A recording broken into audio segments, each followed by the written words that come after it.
Hello friends, it's Monday, August 3rd, civic holiday, and it happens to be a full moon. And it's the full moon of the grandmother, She Who Heals. So I thought I would slow it down a little bit and look at a slightly shortened time frame for this reading. Although this is it's not a full moon that's a perigee with extra energy, there's no eclipses. It is still a full moon in the energy of Aquarius if you're looking at the regular astrological impacts. So it's classically about looking at where there's power leakage. So yeah, it's the middle of summer, like literally the middle of summer. August 5th is the halfway point between summer solstice and fall equinox. It's a lazy time, it's been hot, I get that. But it's also a time not to let our energy dwindle away or leak away from lack of presence to it. So I pulled the cards today, not as many as last time. I wanted to just keep this short and sweet and to the point. And I used a couple of the familiar decks I've been working with, and I've added in one and not used others. So I have my classic medicine wheel set up. We're in the back half of the 8th moon cycle, but if it was a perfect year, that would be here. It just so happens that on August 5th, we're right at this bottom point of the wheel. So it's definitely shifting. The energies are shifting. We're moving into shorter days, and that's becoming more and more apparent. We're losing this incredible amount of intense heat and humidity. Things are shifting. We also had the celebration on August 1st, the Celtic celebration of the first of the harvest. So we're starting to see the fruits of our labors, literally. And this reading reflects that, the fruits of the labors. It's not going to be a very good harvest spiritually and personally if we don't take care of where our energies get dispersed and used up, and we just don't know where it's gone. That can infer time as well as personal energy. So I've got a card in the East position, the very first card I pulled, that would sit here in the medicine wheel. And this shamanic healing oracle, because I picked the shamanic healing oracle because it's She Who Heals. And the basic message is, it's all good. Exactly what the card says. It's all good because slowly and surely we are getting signs that the energies of the pandemic are shifting. And life as we knew it, while we might have regrets and a sense of loss, there was a lot about the way life was that wasn't working for us, wasn't working for nature, wasn't working for Turtle Mother. But as things are moving forward, we are being reminded by She Who Heals that it's all good. The card in the southwest position is the Seven of Thunderbirds, and it's in this southeast, if I said southwest, southeast position here. And it's two elders dancing and doing ceremony. And it's about taking control. It's about, don't just sit there by the pool and soak in the suntan lotion. This is about fostering a vision. We need to have an intention. And in setting an intention, it's like putting blinders on a horse. They see what they need to see to stay focused and not become distracted. That's exactly what we need to be doing, ritual and ceremony. And that would be today. Today is the big day. The next time we have a new moon is the 18th. And so, you know, then we're moving into setting sun woman. We still have a lot of summer, half of summer left. So it's time to set some intentions about how we want the autumn and winter months to proceed. So, this is the card for the bottom of the wheel, the south position. It's integration. When we set spiritual boundaries and intentions, we can look at and actually analyze what is going on that's actually good in our lives. And there are good things. If we focus only on the negative, we're just going to perpetuate that. So what's good? Now let's integrate that. That could be at the very small level, at the physical level. It could be emotionally. It could be intellectually. It could be spiritually. This is a perfect time to look at what and how you need to integrate. The Ten of Frogs here is in the southwest position, and that's a completion, a cycle completed.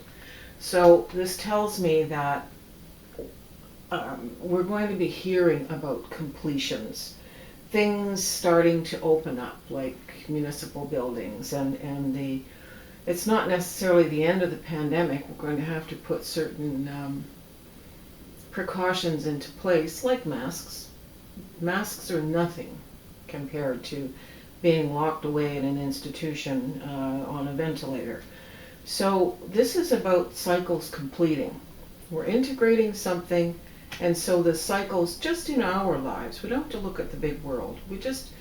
You have to keep it close to home. What you do at home resonates in the world. So what you do with your own soul resonates in the world. So the Ten of Frogs here is about exciting news, and it's about, for some people, you will hear news of a wedding. That's just one of the small things associated with this. And that makes sense because a lot of weddings had to be postponed. So consequently, I got a letter this week from the government, because as a licensed minister, I do weddings, talking about the licenses that have been issued and the extensions and what have you. So it changes how we focus the celebration, but it's consolidating it too. In the West, we have movement into balance, this card. Movement into balance, if we put it into the next couple of weeks, if what you focus on are the things of it's all good and taking control, it won't take that long to find the place where you feel good about what you're creating and doing.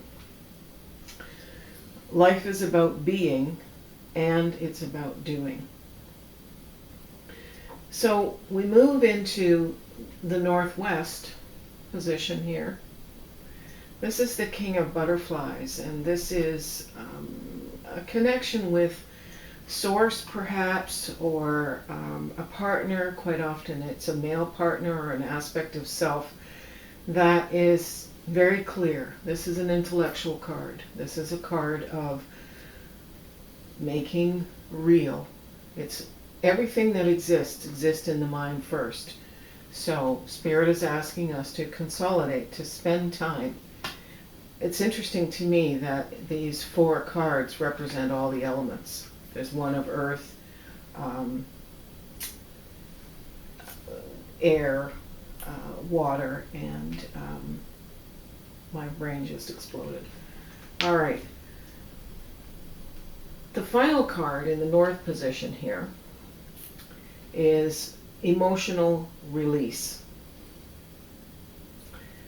This tells me that something that you have held on to and held on to and held on to, that toward the end of this cycle, toward the new moon, And usually we release things in the fourth quarter of a cycle. So we're talking somewhere from the 11th to the 18th of August. You are releasing some things which have been pent up. And I suspect for a lot of you that that's fear. If we're looking at earth, air, fire, and water, if we're looking at just passively being like the old joke of Bob, the guy with no arms and legs that's bobbing in the water. That's a terrible joke, but it emphasizes the point. He has no capacity to swim and take his direction. She who heals is saying we will heal if we take some directions, if we consolidate our energies and our faculties of earth, air, fire, and water, and that we will release that which does not serve us, and it's in the form of an emotional release. So what that leaves us are the cards that represent us in the middle.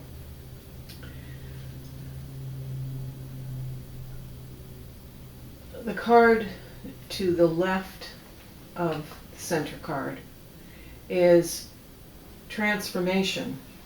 And I'm quite sure that we had that card in the last reading, so that's still a valid thing.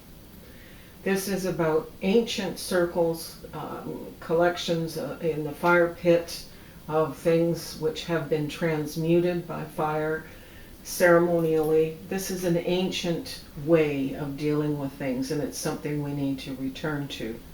The same as these elders here are consolidating their plans with ceremony. The card to the right is vision. This is how we create the vision. We see it in our mind, release it, surrender it to the Creator, and it manifests. And the final card, right dead center here where the turtle is the all that is. The all that is our earth walk. It's a person surrounded with, or enfolded in wings, walking home, the all that is. And I'm reminded of a quote from Ram Dass, who recently passed away, that in the end, we're all just walking each other home.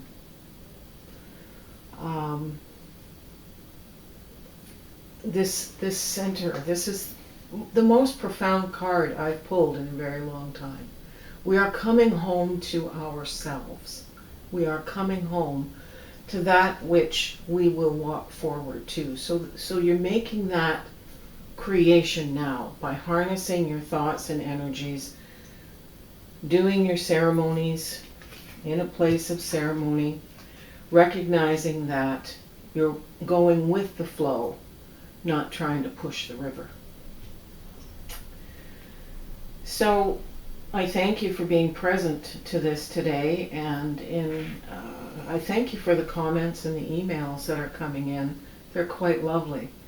And I've had some questions about getting more information to you about the nature of the wheel, particularly the subtle information. So we're going to film something that we're just going to pop right into our series on the new moons and the full moons. And it will be on the medicine wheel. So look forward to that coming up in the next several weeks. So again, Miigwech, thank you, and have a blessed full moon.